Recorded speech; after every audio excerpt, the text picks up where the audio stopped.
Assalamualaikum warahmatullahi wabarakatuh. Biografi singkat Kiai Haji Bahaudin Nur Salim atau Gus Baha. Kiai Haji Ahmad Bahaudin Nur Salim, lebih dikenal sebagai Gus Baha. Lahir tanggal 29 September tahun 1970, merupakan ulama yang berasal dari Rembang. Gus Baha menikah dengan Ning Winda dari pesantren Sidogiri, Pasuruan. Gus Baha dikenal sebagai salah satu ulama ahli tafsir yang memiliki pengetahuan mendalam seputar Al-Quran. Ia merupakan salah satu murid dari ulama harismatik, Kiai Haji Maimun Zubair. Pernikahannya dengan Ning Winda dikarunia putra-putri. 1. Tasbihah Mahmidah. 2. Hasan Tasbihah. 3. Mila Tasbihah. Orang tuanya adalah Kiai Haji Nur Salim, ayah, Nyai Hajah Yuhanis, ibu. Alma Mater, Pondok Pesantren Al-Anwar. Beliau dikenal sebagai ahli ilmu Al-Quran, yang dikagumi para profesor dan dosen. Gus Baha merupakan putra dari seorang ulama pakar Al-Quran dan juga pengasuh Pondok Pesantren Tahfizul Quran LP3IA, Kiai Nur Salim Al-Hafidh, dari Narukan, Ragan, Rembang.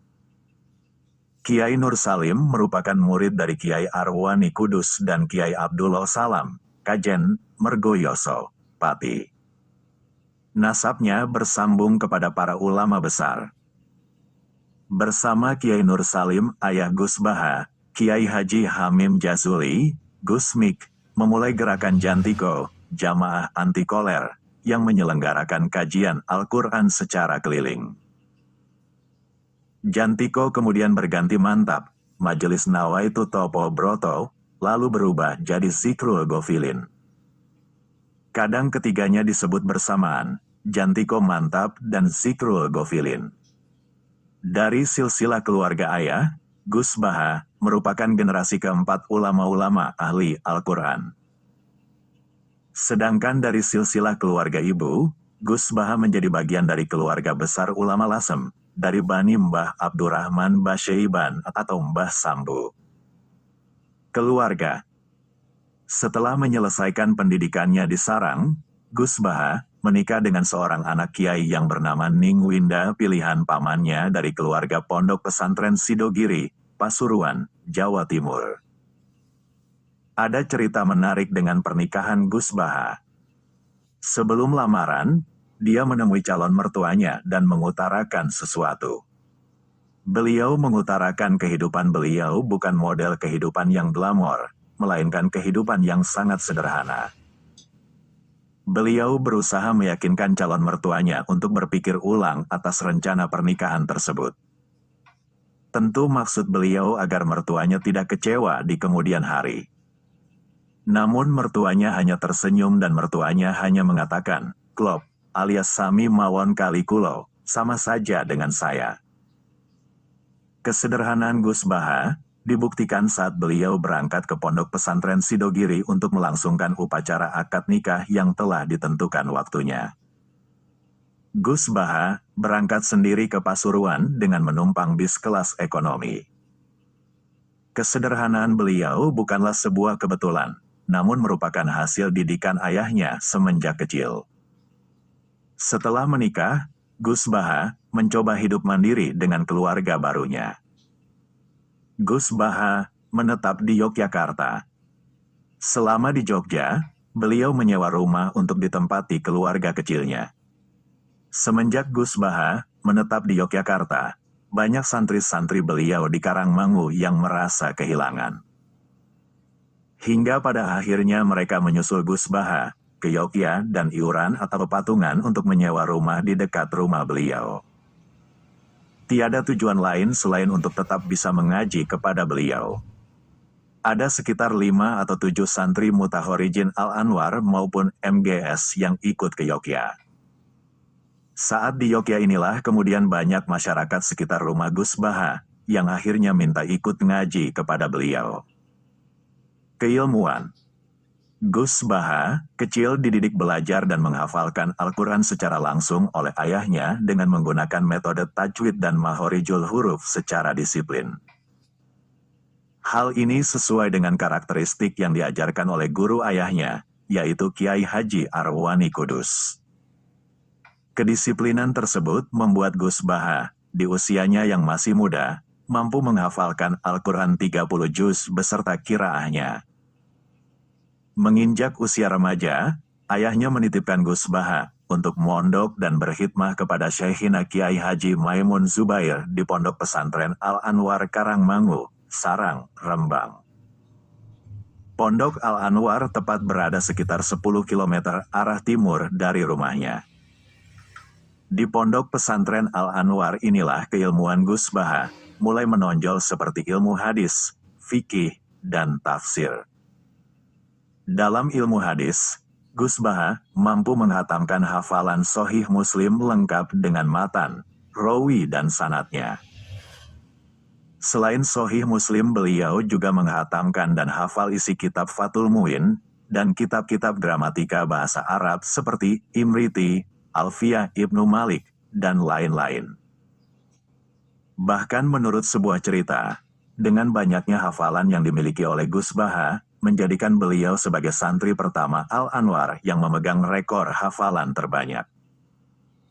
Selain itu, menurut cerita lain juga menyebutkan bahwa ketika akan mengadakan forum musyawarah atau batsul masail di pondok, banyak teman-teman Gus Baha yang menolak kalau Gus Baha ikut dalam forum tersebut, sebab beliau dianggap tidak berada pada level santri pada umumnya karena kedalaman ilmu, keluasan wawasan dan banyaknya hafalan yang dimiliki oleh beliau.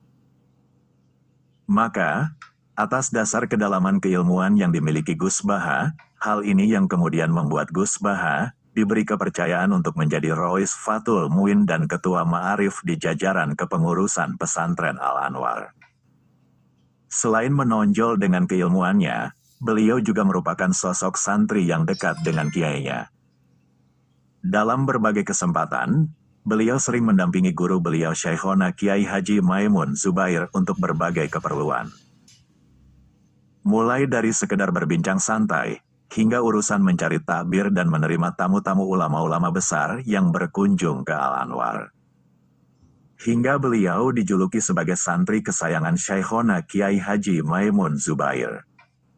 Dalam sebuah cerita, beliau pernah dipanggil untuk mencarikan takbir tentang suatu persoalan oleh Syekhina. Karena saking cepatnya takbir itu ditemukan tanpa membuka dahulu referensi kitab yang dimaksud, hingga Syekhina pun terharu dan berkata, "Iyo ha. Kowe pancen cerdas tenan, betul ha. Kamu memang benar-benar cerdas." Gus Baha juga kerap dijadikan contoh teladan oleh Syekhina saat memberikan mawais di berbagai kesempatan tentang profil santri ideal. Santri tenan iku yokoyo Baha, iku. Santri yang sebenarnya itu ya seperti Baha, itu. Begitu kurang lebih ngendikan Syekhina. Selain mengenyam pendidikan di Pondok Pesantren Al-Anwar Rembang, pernah suatu ketika ayahnya menawarkan kepada Gus Baha untuk mondok di Rusyoifah atau Yaman. Namun, Gus Baha menolaknya dan lebih memilih untuk tetap di Indonesia, berkhidmat kepada alma maternya Madrasah Ghazaliyah Syafi'iyah Pondok Pesantren Al-Anwar dan pesantrennya sendiri LP3IA. Setelah ayahnya wafat pada tahun 2005, Gus Baha melanjutkan tongkat estafet kepengasuhan di pondoknya, Pondok Pesantren LP3IA Narukan. Saat menjadi pengasuh di pondoknya, banyak santri yang ada di Yogyakarta merasa kehilangan atas kepulangan beliau ke Narukan. Akhirnya para santri pergi sowan dan memintanya mau kembali ke Yogyakarta, hingga pada akhirnya Gus Baha bersedia, tetapi hanya 1 bulan sekali. Selain menjadi pengasuh di pondoknya dan mengisi pengajian di Yogyakarta, Gus Baha juga diminta untuk mengisi pengajian tafsir Al-Quran di Bojonegoro, Jawa Timur. Adapun untuk waktunya dibagi-bagi, di Yogyakarta minggu terakhir, sedangkan di Bojonegoro minggu kedua setiap bulannya. Hal tersebut Gus Baha lakukan secara rutin sejak 2006 hingga sekarang. Keistimewaan. Sebagai seorang santri tulen, yang berlatar belakang pendidikan non-formal dan non-gelar, Gus Baha diberi keistimewaan untuk menjadi sebagai Ketua Tim Lajnah Mushaf Universitas Islam Indonesia, UI, Yogyakarta. Gus Baha duduk bersama para profesor, doktor dan ahli-ahli Al-Quran dari seluruh Indonesia seperti Profesor Dr. Quraish Shihab, Profesor Zaini Dahlan, Profesor Sohib dan para anggota Dewan Tafsir Nasional yang lain. Pada suatu kesempatan pernah diungkapkan oleh Profesor Quraish bahwa kedudukan Gus Baha di Dewan Tafsir Nasional selain sebagai mufasir, juga sebagai mufasir fakih karena penguasaan beliau pada ayat-ayat ahkam yang terkandung dalam Al-Quran. Setiap kali Lajnah menggarap tafsir dan mushaf Al-Quran menurut Profesor Quraish Shihab, posisi Gus Baha selalu di dua keahlian, yakni sebagai mufasir seperti anggota Lajnah yang lain, juga sebagai faqihul Quran yang mempunyai tugas khusus mengurai kandungan fikih dalam ayat-ayat ahkam Al-Quran. Teladan. Teladan yang bisa ditiru dari Gus Baha adalah tentang kesederhanaannya. Kesederhanaan yang dipraktikan Gus Baha bukan berarti keluarga Gus Baha adalah keluarga yang miskin, karena kalau dilihat dari silsilah lingkungan keluarganya, tiada satupun keluarganya yang miskin. Bahkan kakek Gus Baha dari jalur ibu merupakan juragan tanah di desanya. Saat dikonfirmasi oleh penulis perihal kesederhanaan beliau menyatakan bahwa hal tersebut merupakan karakter keluarga Quran yang dipegang erat oleh leluhurnya. Ada salah satu wasiat dari ayahnya yang mengatakan agar Gus Baha menghindari keinginan untuk menjadi manusia mulia. Hal inilah yang hingga kini mewarnai kepribadian dan kehidupan beliau sehari-hari.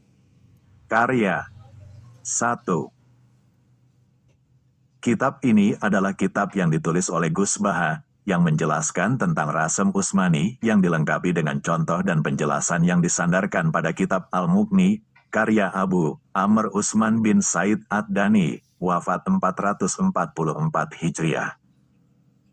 Kitab ini berguna bagi siapapun untuk mengetahui bagaimana memahami karakteristik penulisan Al-Quran di dalam mushaf Rasem Usmani.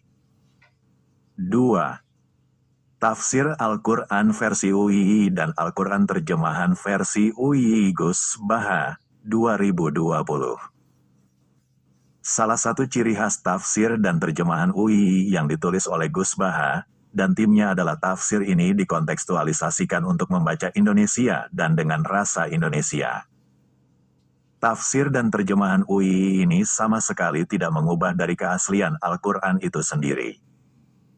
Wallahu a'lam bishawab. Wassalamualaikum warahmatullahi wabarakatuh.